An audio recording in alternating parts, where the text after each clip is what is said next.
Good morning, friends. This is Balaji from Chennai. So, one day, one share on the concept lab daily.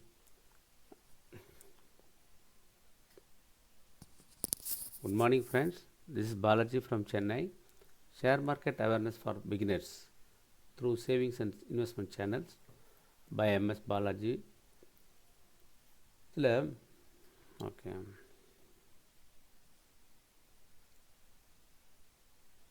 Good morning, friends. This is Balaji from Chennai. Savings and investment channel மூலமாக வாரம் ஒரு slides போட்டு explain பண்ணிகிட்ருக்கேன் for beginners. Already demat வச்சு account பண்ணிகிட்ருக்கவங்களும் இது கொஞ்சம் யூஸ்ஃபுல்லாக இருக்கும் சில இன்ஃபர்மேஷன்ஸ் எல்லாம். ஸோ உங்களுக்கு பிடிச்சதுன்னா பாருங்கள், உங்கள் ஃப்ரெண்ட்ஸுக்கெல்லாமல் நீங்கள் ஃபார்வர்ட் பண்ணுங்கள். அண்டு இப்போ இதில் இன்றைக்கி என்ன பார்க்க போகிறோன்னா, நான் என்ன பண்ண டைட்டில்ஸ் நிறைய பிரித்து வச்சுருக்கேன். அதில் பார்த்தீங்கன்னாக்கா இன்றைக்கி செஷன் 6 வருது. செஷன் 5 வரைக்கும் பார்க்கணுன்னா நீங்கள் சப்ஸ்கிரைப் பண்ணிவிட்டு என்னோடய வீடியோஸில் போய் ஒன்றுனா ஓப்பன் பண்ணி பார்த்து நீங்கள் நோட்ஸ் எடுத்துக்கலாம்.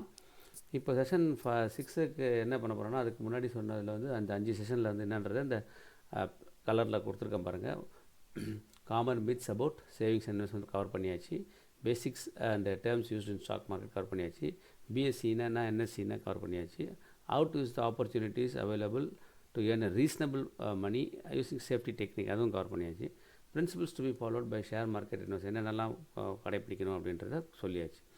இப்போது இன்றைக்கி டைப்ஸ் ஆஃப் ட்ரேடிங் அண்ட் மார்க்கெட்டில் வந்து பார்த்திங்கனாக்கா இன்றைக்கி சில ஏரியாஸ்லாம் கவர் பண்ணலான்னு பார்க்குறேன். அதில் என்னன்னாக்கா ஃபஸ்ட்டு வந்து செக்யூரிட்டிஸ்னால் என்னன்றது நம்ம புரிஞ்சுக்கணும். ஆக்சுவலாக செக்யூரிட்டிஸ்ன்றது என்னன்னாக்கா ஷேர்ஸ், அதாவது ஒரு கம்பெனி வந்து ஆரம்பிக்கும்போது அவங்களோட ஓன் கேபிட்டல் கொஞ்சம் வச்சுருப்பாங்க. அதை வந்து 10 ருபீஸாக இது பண்ணி அத்தனை ஷேராக கன்வெர்ட் பண்ணி நம்பர் ஆஃப் ஷேர்ஸ் சொல்லுவாங்க. அதே மாதிரி பப்ளிக்கில் இஷ்யூ பண்ணி சில ஃபண்ட்ஸ்லாம் வாங்குவாங்க. அதை மார்க்கெட்டில் லிஸ்ட் பண்ணி ட்ரேடிங் பண்ணும்போது அந்த கம்பெனியோட க்ரோத் எல்லாம் நமக்கு தெரியும். ஸோ அது வந்து பப்ளிக் இஷ்யூன்னு சொல்லுவாங்க. அதுதான் இனிஷியல் பப்ளிக் ஆஃபர் சொல்லி போட்டு ஐபிஓன்னு சொல்லுவாங்க. அது so scrip, stocks, bonds, debenture stock or other marketable security இதெல்லாம் நம்மளால் விற்று இது பண்ண முடியுமோ எல்லாமே வந்து செக்யூரிட்டிஸ் ரிலேட்டடாக இருக்காங்கன்னா அதுக்கெலாம் பேர் செக்யூரிட்டிஸ்ன்னு பேர். ஸோ இதில் வந்து யூனிட்ஸ்னு பிரிக்கிறது வந்து பார்த்திங்கன்னா நம்ம ஷேர்ஸ்ன்னு சொல்கிறோம். இங்கே அவ்வளோதான். Units or any other such instrument issue to the investor under any mutual fund ஸ்கீமில் இருக்கிறது அது வந்து செக்யூரிட்டிஸ் சொல்லுவாங்க. கவர்மெண்ட் செக்யூரிட்டிஸ், கவர்மெண்ட்டே சில நேரத்தில் என்ன பண்ணோம், ஃபண்ட் ஜென்ரேட் பண்ணுறதுக்கோசரம் கவர்மெண்ட்டும் சில. ஸோ ரொம்ப டீட்டெயில்டாக அதில் இது பண்ணிக்கணும். பட் மெயினாக வந்து நம்மளுக்கு ஷேர்ஸ் அப்படின்னா என்னன்றது தெரிஞ்சுட்டா போகிறோம். ஷேரு, ஸ்டாக்ஸு, பாண்ட்ஸ் எல்லாம், டிபென்ச்சர்ஸ் எல்லாம் வந்து ஒன்று வரும்போது நான் டீட்டெயிலாக கொஞ்சம் கவர் பண்ணுறேன். இப்போது பிகினர்ஸ்க்கு என்ன தெரிஞ்சுக்கணும், டிபி அக்கௌண்ட்ன்றாங்களா சார், அது என்னது சார் அப்படின்னு கேட்டிங்கனாக்கா, டெபாசிட்டரி பார்ட்டிசிபெண்ட் அக்கௌண்ட் அப்படின்னாக்கா உங்களுக்கு எப்படி நம்ம பணத்தெல்லாம் வச்சுக்கிறதுக்கு ஒரு சேவிங்ஸ் பேங்க் அக்கௌண்ட் தேவைப்படுதோ அது மாதிரி நீங்கள் வாங்கின ஷேர்ஸ் எல்லாம் வாங்கி விற்கிறதுக்கு ஒரு அக்கௌண்ட் தேவைப்படும் இல்லையா, அதுதான் டெபாசிட்டரி பார்ட்டிசிபெண்ட் அக்கௌண்ட். இதை வந்து நம்ம எந்த ஷேர் ப்ரோக்கர்ட்டாலும் வச்சுக்கலாம். ஓகே, இப்போ ஃபார் எக்ஸாம்பிள் இப்போது ஐசிஐசிஐ பேங்க் இருக்குது, ஹெச்டிஎஃப்சி பேங்க் இருக்குது, ஸ்டேட் பேங்க் இருக்குது, கனரா பேங்க் இருக்குது. எல்லாருமே இந்த டிமேட் அக்கௌண்ட்டு ஓப்பன் பண்ணி கொடுக்குறாங்க அந்தந்த கஸ்டமர்ஸ்க்கு. ஸோ அப்போ என்ன ஆகும், நீங்கள் ட்ரேடிங் பண்ணணுன்னாக்கா அந்த எஸ்பிஐ அக்கௌண்ட்டு வேணும், ட்ரேடிங் அக்கௌண்ட் வேணும், டெபாசிட்டரி அக்கௌண்ட் 3 வச்சுருந்தா தான் உங்களுக்கு வந்து அதை வந்து பண்ண முடியும். எப்படி சேவிங்ஸ் அக்கௌண்ட்டில் நம்ம போய் பணத்தை போடுறோம், போட்ட பணத்துலேருந்து நம்ம என்ன பண்ணுறோம், ட்ரேடிங்க்கோசம் ஒரு அமௌண்ட்டை வந்து அலோகேட் பண்ணுறோம். தட் இஸ் கால்ட் அலோகேஷன் பேர். இப்போ நீங்கள் வந்து ஒரு 25,000 போடுறீங்க அப்படின்னாக்கா அதில் வந்து எனக்கு வந்து வீட்டு செலவு அது இதுக்கெல்லாம் எனக்கு ஒரு 15,000 தேவைப்படுது, 10,000 எக்ஸஸாக இருக்குது. அதை வந்து நான் ஷேர் மார்க்கெட்டில் இன்வெஸ்ட் பண்ணி ரிட்டர்ன்ஸ் பார்க்கணும் அப்படின்னாக்கா ட்ரேடிங் அக்கௌண்ட்டுக்கு நீங்கள் என்ன பண்ணால் ஒரு 10,000 மாற்றிட்டு அதுக்கப்புறம் தான் நீங்கள் உங்கள் டிமேட் அக்கௌண்ட்டில் நீங்கள் வந்து பை ஆர்டர் போட முடியும். ஃபண்ட்ஸ் இல்லாமல் பர்ச்சேஸ் பண்ண முடியாது. பண்ண முடியும், எதில் பண்ண முடியும்னா அப்போ கூட ஒரு 15% 20% ஃபண்ட்ஸ் கேட்பா. அதெல்லாம் வந்து கொஞ்சம் ஹையர் லெவல் ஆஃப் ட்ரேடிங், அதெல்லாம் வந்து ரொம்ப ஹைலி ரிஸ்க்கு, மைனஸில் போயிடும் எல்லாமே, அதெல்லாம் வேண்டாம் உங்களுக்கு. ஓகே, ஸோ ஒரு அமௌண்ட் ஒரு நம்ம ஒரு செடியை நடுறோம், அந்த செடி வந்து வளருது, அதுலேருந்து பலன் எடுக்கணும், அவ்வளோதான். Simple equity. ஸோ நீங்கள் வாங்குகிறோம், ஒரு வருஷம் கழிச்சு விற்கிறோம், இல்லை 2 வருஷம் கழிச்சு விற்கிறோம், அது நடுவில் அது டிவிடெண்ட் கொடுக்குறது, போனஸ் கொடுக்குறது எல்லாமே நம்ம பார்க்கலாம். ஸோ இதுதான் வந்து பிகினர்ஸுக்கு பேசிக்கலாக தெரிஞ்சிக்க வேண்டியது. ஓகேவா? அப்போ எங்கெங்கெல்லாம் ட்ரேட் ஆகும் அப்படின்னு கேட்டிங்கன்னா, நீங்கள் எங்கே வாங்கலாம் வைக்கலாம்னா, நேஷனல் ஸ்டாக் எக்ஸ்சேஞ்சை பற்றி நான் போன செஷனில் சொல்லியிருந்தேன், பாம்பே ஸ்டாக் எக்ஸ்சேஞ்ச் பற்றியும் போன செஷனில் சொல்லியிருந்தேன். ஸோ அப்போ எந்த எக்ஸ்சேஞ்சில் வேணால் நீங்கள் பை பண்ணலாம், செல் பண்ணலாம், எல்லாமே பண்ணலாம். ப்ரைமரி மார்க்கெட்ன்றது தான் இப்போ தான் சொன்னேன் நான், இனிஷியல் பப்ளிக் ஆஃபர்னு பேர், அதாவது ஐபிஓன்னு சொல்லுவாள்.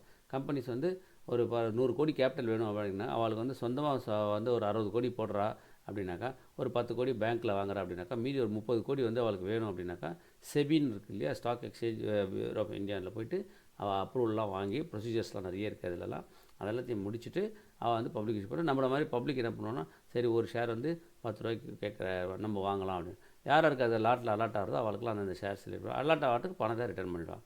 இது வந்து primary market. Secondary markets trading அப்படின்னாக்கா இன்ட்ராடே ட்ரேடிங். தட் இஸ் நான் ஃபஸ்ட்டு வந்து என்னென்னா இன்றைக்கி காத்தால் வாங்குறது ஒரு 9:30 வாங்குறது 10 மணிக்கெலாம் விற்றுறது, ஒரு 11 மணிக்கு வாங்குறது 11:30 விற்றுறது. ஏன்னா நல்லபடியாக போயின்னு இருக்குது. சப்போஸ் விற்க முடியல என்ன ஆகும், அதை நம்ம டெலிவரி எடுத்தாகணும். அப்போ டெலிவரி பேஸ்ட். அதுக்கு பேர் என்னென்னா நம்ம வந்து நம்ம ஃபண்ட்ஸ் வச்சுருக்கோம், 10,000 கூட அந்த ஷேரை வாங்கியிருக்கோம். நம்ம அதிர்ஷ்டம் அன்றைக்கி அது காலையிலேயே வாங்கின 10,000 வாங்கினது வந்து ஒரு 10,500 போச்சு, எனக்கு 500 போகிறோம் அப்படின்னாக்கா அந்த 10,000 வச்சு திருப்பி 10,000 நம்ம வச்சுக்கலாம். நம்ம மறுநாள் ட்ரேடிங் வச்சுக்கலாம், இல்லை அன்றைக்கே வேறு ஒரு கம்பெனி கூட செலக்ட் பண்ணலாம். ஆனால் அந்த 10,000 வந்து 9,500 அன்றைக்கி மைனஸில் போச்சு ஏதோ ஒரு இஷ்யூஸ்னால அப்படின்னாக்கா நம்ம என்ன எப்பயுமே லாங் டேர்ம் திங்கிங் தானே என்னோட ப்ரொஜெக்ஷனே பண்ணிகிட்ருக்கோம். 1 இயர் வச்சுக்கணும்னு தான் நம்ம வாங்குகிறோம். ஓகே, நம்மளுக்கு அதிர்ஷ்டம் அன்றைக்கி ஒரு 500 ஏறிச்சு, சரி ஓகே அந்த 500 எதுக்கு விடுவானே எடுத்துக்கலாம் அப்படின்னு நம்ம எடுத்துக்கிறோம். ஸ்கிரிப்பு மாதிரி அர்த்தக்கு போகிறோம். அப்போ அதை டெலிவரி எடுக்கிறதுக்கு என்ன பண்ணணும்னா பை ஆர்டர் போட்டோன்னே அன்றைக்கி ஈவினிங் என்ன பண்ணுவோம், உங்களுடைய அக்கௌண்ட்லேருந்து அந்த 10,000 எடுத்துருவா ப்ளஸ் ப்ரோக்கரேஜ் போட்டு. மறுநாள் என்ன ஆகும்னாக்கா யார் அவங்களுக்கு விற்றாலோ அவளுடைய அக்கௌண்ட்டில் வந்து அந்த ஷேரை வர வச்சுட்டு T+2 அப்படின்னு சொல்லுவாங்க. அதாவது மறுநாள் நீங்கள் இன்றைக்கி வாங்குறீங்க 1ஆம் தேதி வாங்குறீங்கன்னாக்கா 3ஆம் தேதி உங்களுடைய டெபாசிட்டரி பார்ட்டிசிபேட் அக்கௌண்ட் சொன்னால் டிபி அக்கௌண்ட்டு, அதில் வந்து டிமேட் ஹோல்டிங்ஸ்னு இருக்கும். டிமேட் அதில் போய் உங்கள் போர்ட்ஃபோலியோவில் வந்து அந்த 100 ஷேரோ எத்தனை ஷேர் நீங்கள் வாங்குனீங்களோ அந்த கம்பெனி பேரோட அது இப்போ என்ன ட்ரேட் ஆகிட்டுருக்கு, என்ன ப்ரைஸ் ஆகிட்டுருக்கு எல்லாமே போட்டு வரணும். சப்போஸ் நாளை மற்ற நாள் நீங்கள் விற்கணும் அப்படின்னாக்கா நீங்கள் விற்றுக்கலாம். சில நேரத்தில் என்ன ஆகணும், இன்றைக்கி வாங்கி வச்சுட்டு BTSTன்னு பேர், அதெல்லாம் நான் வரும்போது நான் சொல்லித்தரேன் டீட்டெயில்ஸ்லாம். ஓகே, ஸோ இவ்வளோ தான் பேசிக்கலாக ஒரு தெரிஞ்சிக்க வேண்டியது. ஸோ இப்போ நீங்கள் வந்து நெக்ஸ்ட் வந்து பார்த்தீங்கன்னாக்கா டிமேட் அக்கௌண்ட் பற்றி சொன்னேன். டிமேட்டோட எக்ஸ்பேன்ஷன் என்னன்னு கேட்டிங்கனாக்கா டிமெட்டீரியலைசேஷன். அதாவது ஒரு மெட்டீரியலை வந்து என்ன பண்ணுறோம், ஒரு பேப்பராக இருக்கிற ஃபார்மை வந்து நம்ம என்ன பண்ணுறோம், ஒரு பேப்பர்லெஸ் ஆக்கிறோம், கம்ப்யூட்டரைஸ் ஃபார்மில் நம்ம வச்சுக்கிறோம். அதுக்கு பேர் தான் டிமேட். முன்னாடிலாம் என்ன ஆச்சுனாக்கா ஃபிசிக்கல் ஃபார்ம். அந்த நான் 1984லலாம் பண்ணும்போது என்னன்னா ஒரு ஷேர் நான் ப்ரோக்கர் மூலமாக வாங்கினேனாக்கா அவள் என்ன பண்ணுவான்னா எனக்கு அந்த ஷேர்லாம் வாங்கி வந்ததுக்கப்புறம் சார் உங்களுக்கு வந்து சார் வந்து வாங்கி போயிடுங்க சார் அப்படின்னு அவள் ரெஜிஸ்டர் வச்சுருப்போம். அதில் சைனப் போட்டு அதை வாங்கி நம்ம பத்திரமா வச்சுப்போம். திருப்பி சேல் பண்ணணும் சார், அதை கொண்டு வந்து கொடுத்துருக்கு சார் அப்படின்னா சேல் பண்ணும்போது அது டாக்குமெண்ட் கொடுக்கும். அது வந்து ஃபிசிக்கல் ஃபார்ம். இப்போ எல்லாமே ஆட்டோமேஷன் ஆகிடுச்சு, வெரி நீட்டாக இருக்குது, எந்த ஒரு பிரச்சனையும் கிடையாது, அழகாக போய்ட்டுருக்கும். அதேமாதிரி உங்களுக்கு டிவிடெண்ட் வரணும் அப்படின்னாக்கா நான் முன்னாடிலாம் செக்கில் வரும், வீட்டுக்கு வரும். அப்போ நம்ம வீடு அட்ரஸ் மாதிரி தான், நம்ம அட்ரஸ் இன்ஃபார்ம் பண்ணலன்னா நமக்கு அந்த செக் வந்து ரிட்டர்ன் போய்டும். அதெல்லாம் இன்றைக்கி அதெல்லாம் கிடையாது. நீங்கள் அக்கௌண்ட் வச்சுருக்கீங்களா, டிமேட் அக்கௌண்ட்டு, டிவிடெண்ட் டிக்ளேர் பண்ணுறாங்களா, ரெக்கார்ட் டேட் என்ன டிவிடெண்ட்டுக்கு எல்லாத்தையும் பார்த்துட்டு அந்த எலிஜிபிலிட்டிலாம் பார்த்துட்டு ஆட்டோமேட்டிக்காக பேங்க்கில் வந்து வந்துடும். நீங்கள் எதுவுமே சொல்ல வேண்டாம், எல்லாமே நடக்கும். இன்றைக்கி வந்து கம்ப்யூட்டர் டெக்னாலஜி, அதாவது லேப்டாப் யூஸ் பண்ண தெரிஞ்சிக்கணும், இல்லை டெஸ்க்டாப் யூஸ் பண்ண தெரிஞ்சிக்கணும், இல்லை செல்ஃபோன் யூஸ் பண்ண தெரிஞ்சிக்கணும். இது 3 தெரிஞ்சதுனாலே போகிறோம். பேசிக் குவாலிட்டி அதான். அது இல்லாமல் நான் சொன்ன சாஃப்ட் ஸ்கில்ஸ், பர்சனல் குவாலிட்டியில் ஃபியர் இருக்கக்கூடாது, ரொம்ப பேஷன்ஸாக இருக்கணும்.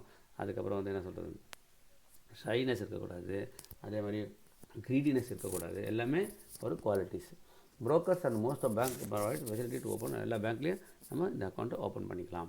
டைப்ஸ் ஆஃப் மார்க்கெட் தான் இப்போ சொன்னேன். ப்ரைமரி மார்க்கெட்ன்றது இனிஷியலாக அந்த கம்பெனிஸ் அலோகேட் பண்ணுற ஒரு அமௌண்ட்டுக்கு அதுக்கு வந்து நம்ம சர்டிஃபிகேட் வாங்குறோம் இல்லையா, அது வந்து ப்ரைமரி மார்க்கெட் அப்ளை பண்ணி வாங்குறது சேம் மார்க்கெட். அது பாண்ட்ஸாகவும் இஷ்யூ பண்ணுவாங்க, கன்வெர்ட்டிபிள், நான் கன்வெர்ட்டிபிள், அதெல்லாம் நிறைய இருக்குது. அதெல்லாம் டீட்டெயில் நான் போகல. இப்போது ப்ரைமரி மார்க்கெட்னால் என்னென்னா அந்த கம்பெனி இஷ்யூ பண்ணுறாங்க, நீங்கள் ஆஸ் ஏ பப்ளிக் நீங்கள் அதை வாங்குறீங்க, அது ப்ரைமரி மார்க்கெட். சில டைம் அது அலாட் ஆகலாம், சில டைம் கன்ஃபார்ம்டாக கிடைக்கலாம், சில டைம் கிடைக்காமல் போகலாம். கிடைக்காமல் போனால் பணத்தை திருப்பி கொடுத்துருவாங்க, மைனஸ்லாம் எதுவும் பண்ண மாட்டாங்க. செகண்டரி மார்க்கெட் அப்படின்னாக்கா நம்ம வாங்குகிறோம், லாங் டேர்முக்கு வச்சுக்கிறோம், வி ஆர் எ ட்ரேடர். ஒரு என்ன சொல்கிறது, ஒரு ப்ரொவிஷன் ஸ்டோர்ஸ் காலையில் ஓப்பன் பண்ணுறாங்க, ஈவினிங் க்ளோஸ் பண்ணுறாங்கன்னா அது நடுவில் நிறைய ட்ரேடிங் நடக்குது இல்லையா, இதை விற்கிறாங்க, அதை வாங்குறாங்க, அதை வந்து சப்ளை வருது, ஹோல்சேல் கிட்ட வாங்குறாங்க, ரீட்டைல் பண்ணுறோம், எல்லாம் நிறைய இடத்துல அதெல்லாம் வந்து ட்ரேடிங். அதே மாதிரி தான் மார்க்கெட்லேயும் நம்ம என்ன பண்ணுறோம், வாங்குகிறோம் விற்கிறோம் எல்லாம் பண்ணிகிட்டு இருக்கோங்களே, அதுக்கு பேர் தான் செகண்டரி மார்க்கெட். இல்லை நம்ம எனக்கு வாங்குகிறோம், ஒன் டைம் என்ட்ரி, எனக்கு வந்து இப்போதைக்கு எனக்கு இப்போ தான் குழந்தை பிறந்திருக்கு, எனக்கு வந்து அதனோட கல்யாணத்துக்கு தான் வேணும், நானும் இப்போத்தேருந்தே நான் இன்வெஸ்ட்மெண்ட் பண்ணுறேன் அப்படின்னாக்கா 5 ஷேராவோ 10 ஷேராவோ ஈவன் ஒரு ஷேராக கூட நீங்கள் வாங்கலாம். இப்போ ஃபார் எக்ஸாம்பிள் ஒரு இந்துஸ்தான் யூனிலீவர் 2,500 ட்ரேட் ஆகிட்டு இருக்கு அப்படின்னாக்கா என்னால் சார் அவர் வந்து ஒரு 100 ஷேர் வாங்கினா 2.5 லட்சம் வேணும் சார், எங்கேன்னு சார் போகிறது, நீங்கள் சும்மா செகண்டரி மார்க்கெட்டில் வாங்கணும் வேண்டாம், ஒரு ஷேர் வாங்குங்க போகிறோம், ஒரு மாதத்துக்கு ஒரு ஷேர் கூட வாங்குங்க போகிறோம், ஒன்றும் பிரச்சனையே கிடையாது. 2,500 அந்த வருஷம் முடியல பார்த்தீங்கன்னா 12 ஷேர் ஆகிட்ருக்கோம். அப்போ 12 × 2,500 நீங்கள் வாங்கியிருப்பீங்க, 30,000 கிட்டத்தட்ட வாங்கியிருப்பீங்க.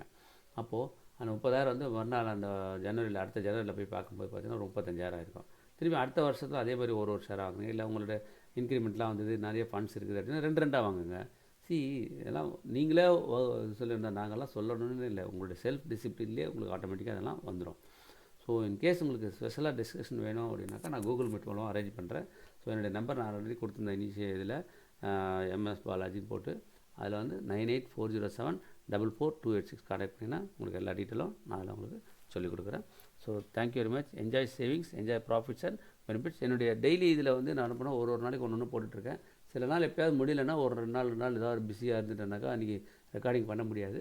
அதனால் இது பண்ணிக்கோங்க. பட் மெயினாக முடிஞ்ச அளவுக்கு நான் வந்து கொடுத்தது எல்லாமே 1 அக்டோபர்லேருந்து கொடுத்துட்டு வந்துட்டுருக்கேன். சாரி 1 செப்டம்பர்லேருந்து கொடுத்துட்டுருக்கேன். எல்லாமே நல்லா தான் போயிட்டுருக்குது. நெக்ஸ்ட் இயரில் அதனோட எவ்ரி மந்த் எண்ட்லேயும் அதை நான் ரிவ்யூ பண்ணி பாருங்கள். 1ஆம் நான் ப்ரெசென்ட் பண்ணேன். இன்றைக்கி 30ஆம் இவ்வளோ போயிருக்கு.